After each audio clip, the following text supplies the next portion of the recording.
Kasus SMI, penyidik Kejati Maluku tahan 2 pejabat dinas PUPR Maluku.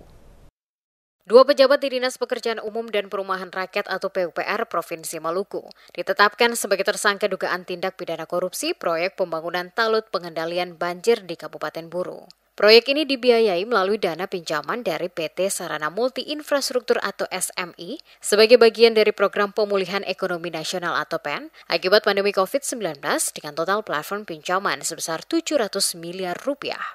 Kedua tersangka AM dan MS langsung dijebloskan ke Rumah Tahanan Negara atau Rutan Kelas 2 Ambon pada Senin 28 Oktober malam untuk menjalani masa penahanan selama 20 hari ke depan terhitung 28 Oktober 2024 hingga 16 Oktober 2024. Tersangka AM merupakan pejabat pelaksana teknis kegiatan atau PPTK, sedangkan MS selaku pejabat pembuat komitmen atau PPK di Dinas PUPR Provinsi Maluku. Kasipenkum dan Humas Kejati Maluku Ardi mengatakan penahanan terhadap AM dan MS setelah keduanya menjalani pemeriksaan oleh tim penyidik pidana khusus atau Pitsus Kejati Maluku, dipimpin Asisten Tindak Pidana Khusus Triono Rahyudi. Menurut Ardi, penahanan AM dan MS untuk mencegah resiko kedua tersangka melarikan diri, merusak barang bukti atau mengulangi tindak pidana.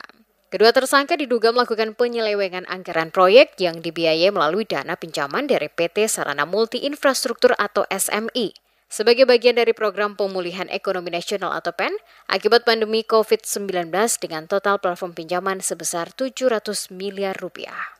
Ardi menjelaskan dari total dana 700 miliar rupiah itu, 14,7 miliar rupiah dialokasikan untuk pembangunan talut pengendali banjir di Kabupaten Buru. Berdasarkan audit yang dilakukan Badan Pengawasan Keuangan dan Pembangunan atau BPKP Provinsi Maluku, ditemukan kekurangan volume untuk beberapa item pekerjaan. Atas perbuatan kedua tersangka, telah menimbulkan kerugian negara mencapai 1,02 miliar rupiah. Ditanya soal kemungkinan adanya tersangka yang lain dalam kasus ini, Ardi menyebutkan semuanya tergantung hasil pengembangan oleh tim penyidik.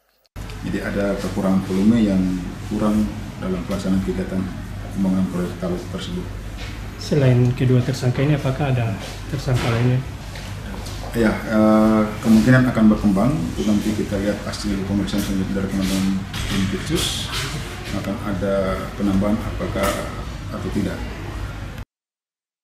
Atas dugaan perbuatan tersebut, kedua tersangka dijerat dengan pasal dalam Undang-Undang Nomor 31 Tahun 1999 tentang pemberantasan tindak pidana korupsi, yang telah diubah dengan Undang-Undang Nomor 20 Tahun 2001 dengan dakwaan primer Pasal 2 Ayat 1 Jungto Pasal 18 Ayat 1, 2, dan 3 serta Pasal subsidiar Pasal 3 Jungto Pasal 18 Ayat 1, 2, dan 3 Jungto Pasal 55 Ayat 1 ke 1 Kitab Undang-Undang Hukum Pidana atau KUHP.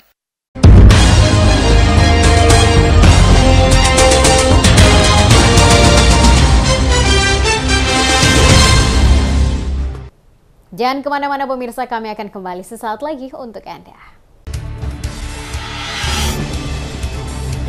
Jelang Hari Listrik Nasional ke-79 dan Hari Sumpah Pemuda, PLN UWMMU lakukan penyalahan listrik desa di Kecamatan Obi Selatan dengan total pelanggan sebanyak 537. Hal ini menjadi bukti komitmen kuat PLN dalam mewujudkan energi berkeadilan. Dalam rangka Hari Sumpah Pemuda, PLN UWMMU gencar lakukan penyalaan LUTD pada berbagai desa di Maluku dan Maluku Utara. Jumlah pelanggan LUTD sampai dengan Oktober 2024 mencapai 583 pelanggan.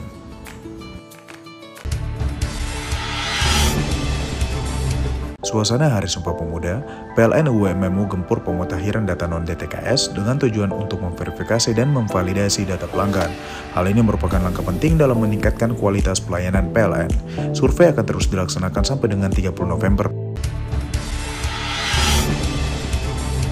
Songsong Hari Sumpah Pemuda, PLN UP3 Somlaki galakan pelestarian lingkungan melalui aksi bersih Pantai Waluan. Kegiatan ini juga sejalan dengan Employee Volunteer Program atau EVP yang melibatkan seluruh pegawai PLN di Indonesia untuk turut aktif dalam kegiatan sosial maupun lingkungan. Perkuat keandalan listrik di sistem Jailolo Halmahera Barat jelang Hari Sumpah Pemuda, PLN UWMMU datangkan 6 unit mesin dengan kapasitas total 5.000 kW demi berfokus pada kebutuhan pelanggan secara kontinu.